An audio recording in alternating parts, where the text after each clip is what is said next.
I want you to get into a comfortable position, seated or reclined, and I want you to know that you will have your mind wandering. You will hear everything I say, but you will not always be listening, and that's okay. As long as you hear what I'm going to say, you will process it differently each time you listen, each time you hear. And you're going to have different ideas and feelings, and that's completely normal. You will also feel some resistance or questioning. And instead of questioning, allow yourself to just relax into whatever might flow. And if you don't agree, let it flow by. If you do agree, let it simmer a little bit with you. And just know that you are in kind of a spring of life. Spring is a new type of life. You can be in the countryside and notice how the air seems fresh and clean, how the colors can appear bright and vivid. And there's so much variety that you might notice. And spring is like your childhood. There's so much variety, there's so much new, there's so much fresh, and you may or may not have a connection to your childhood that is spring-like. There will be certain sounds of birds and animals and of your youth. And then a breeze blows and it creates movement, and you might notice familiar smells of your childhood, and even change depending on whether you are in that space mentally or not. You might be aware of how things can change, or you might feel like things can't change. But I want you to imagine that you're just walking through a spring day, and it gets a little warmer and it becomes summer. So you are walking right into summer. The weather changes and you know what it's like. The wildlife changes. Maybe summer represents the heat of anger, frustration, sadness, or depression. And you have to think about what makes summer summer at all. There's certain smells. You know, people feel differently about the different seasons depending on their age. And people like to do different things in different seasons. And as I'm just thinking about it right now, I wonder what you were like in your youth, maybe your preteen to teen years, and wondering what it was that you enjoyed about yourself. Not just that you enjoyed to do, but what did you really like about yourself? And what types of thoughts did you believe to be true because of the people around you? And the trust that you had of the people around you, even if they hurt you, you probably had some level of trust. And as you're walking through that warmth and thinking about everything that's there, you notice there's a breeze, and you notice there's more colors, and it has suddenly became that you have walked into autumn. The weather changes, and the smells change. I wonder what else changes for you in autumn. I know that as a child, I loved to just walk on fallen leaves on the ground. Brown leaves especially seemed like childhood gold. You know, you could just step on them and they would crunch, and there was something satisfying about having a result from an action. Because in childhood, there's not much that we get to control, but stepping on a leaf is definitely something that gives that quick little dopamine rush.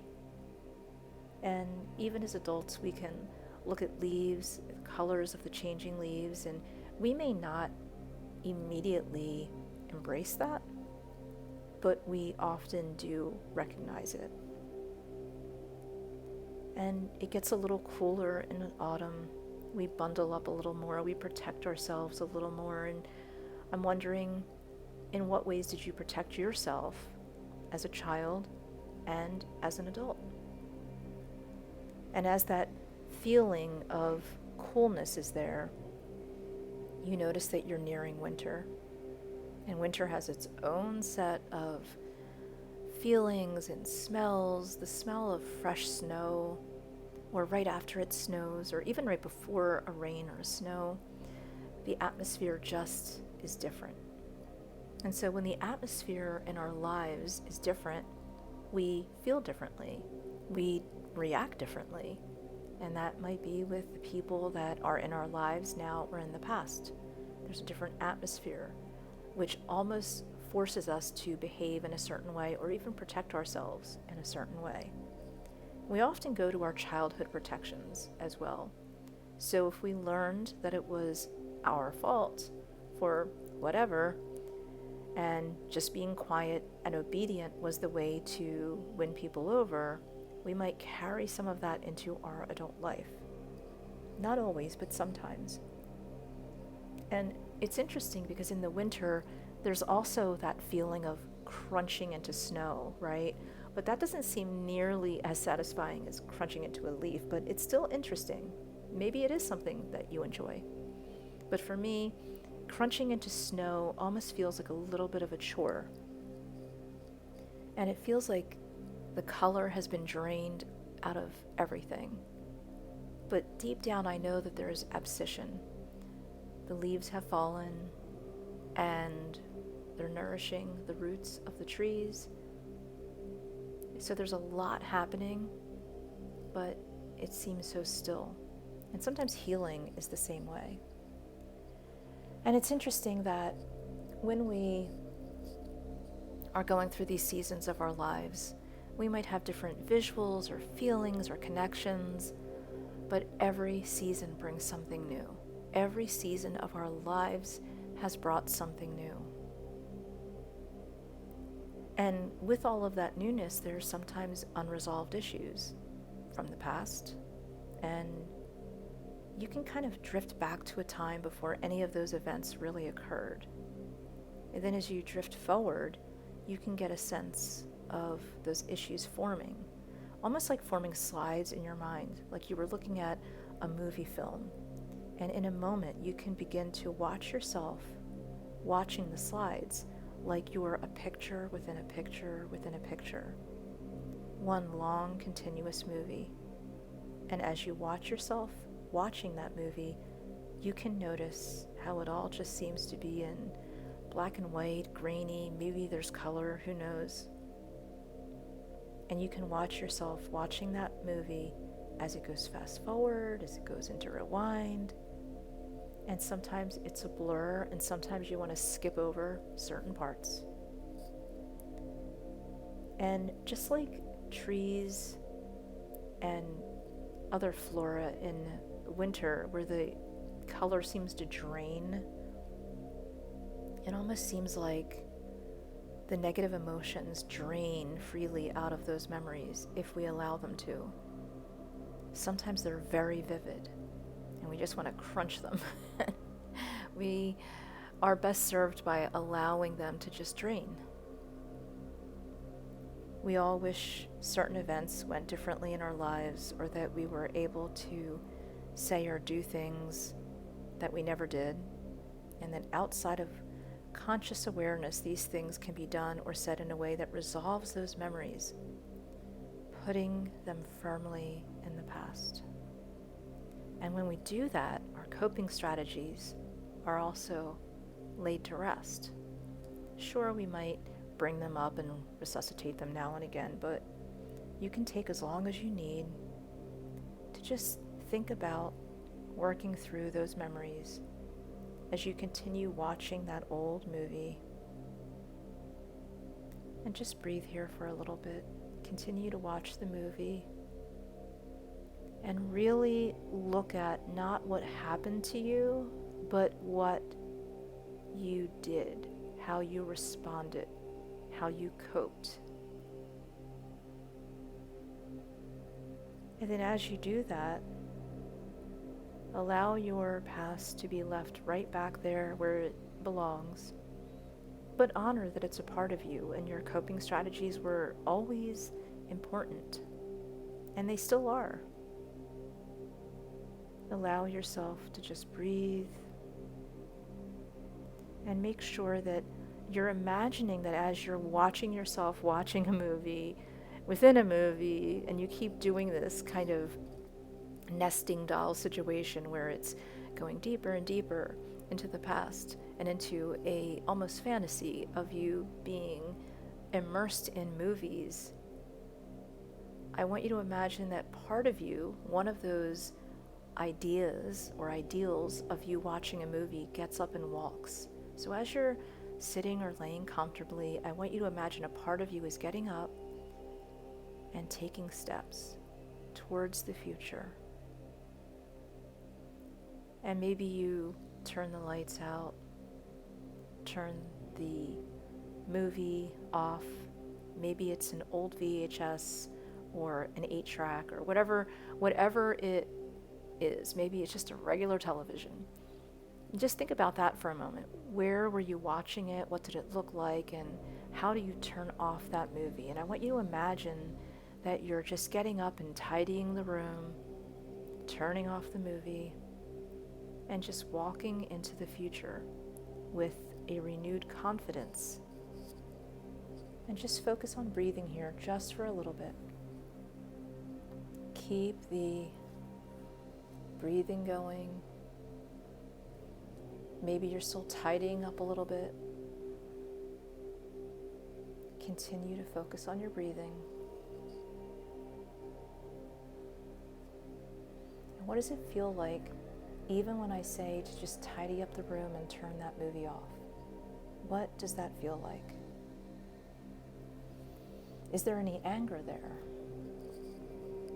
And just think about that for a moment. So as you're continuing to relax, allow that other part of you that's tidying up that room and turning the movie off, whether there's anger or not, just let that facet of you do its thing, and just bring yourself to the here and now and your body.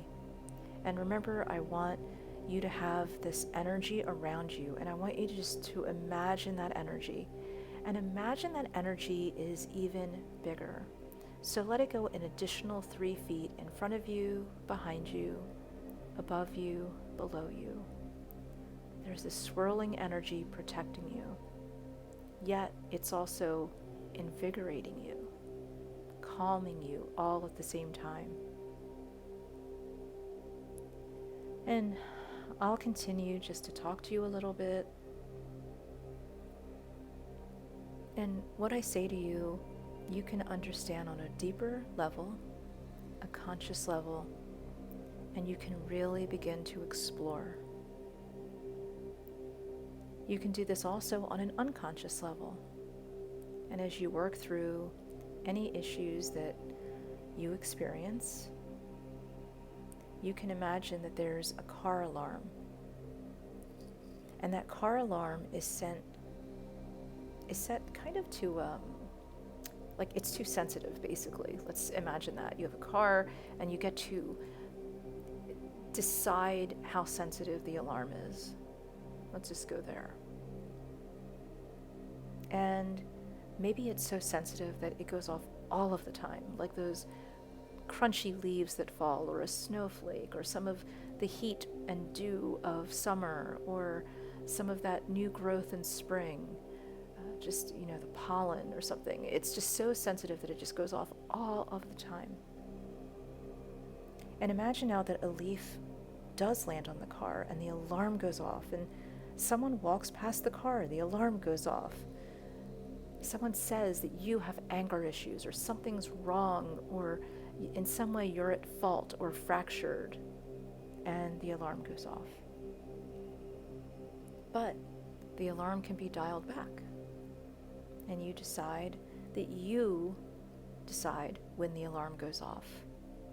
And you don't have to take projections from other people.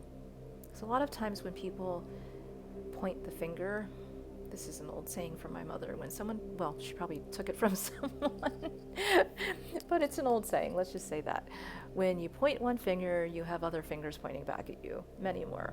So you have that one finger pointing towards you saying you're angry, you're at fault, you're fractured in some way.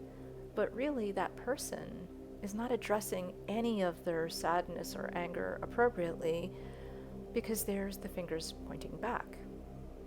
And so those fingers pointing back at them, including all of the ones that might have been pointed at them in their childhood, that's why I said all of the fingers pointing at them earlier, they are projecting. And you don't have to take someone's projections. And of course it's going to make you mad having to deal with that. So I want you just to breathe into it. And yeah, there's times where you might get mad or frustrated, and there's times you're fractured. We all are. But I heard many years ago about a woman who wanted to help her husband to control his anger, and she went to a village medicine man. And the medicine man told her that he knows a way, but before receiving the answer, she has to pick 3 whiskers from a tiger. So on the first day she tried to approach the tiger, but the tiger growled and lashed at her. The second day she sat away from the tiger and did not approach. On the third day, she sat a little bit closer and spent the whole day just remaining still. After a week, she had managed to get close enough to hear the tiger breathing. By the end of the 9th day, she managed to get close enough to feel the tiger's breath. And when she approached the 14th day, she was able to rest against the tiger's belly as he slept. On the 15th day, she gave the tiger food and did the same. On the 16th and 17th days, same thing. By the 18th day, she had managed to pick 1 whisker from the tiger, and the tiger flinched. On the 19th day, she picked another, and the 20th, the third. When she went back to the medicine man and told him what she had done, he said, "You found the answer. You no longer need my help." And the woman went away confused. And the next day her husband had changed and was now a much calmer person. And you can learn from that, because what happened was, it wasn't about picking the whiskers, it was about learning how to ease into situations. Take all the time that you need right now to think about that story. Think about that story not only with your anger or your frustrations or your suffering, but with others who might be reacting and trying to just pick the whiskers without easing in, without nurturing the relationship, without getting intimate and close and comfortable. And so I'm going to give you a couple of minutes to just breathe. And that's all I want you to think about right now, is that experience with the medicine man, the medicine woman, whoever you want it to be, the medicine person, and the real lesson behind conquering anger. It's really not about the whiskers or a magic fix.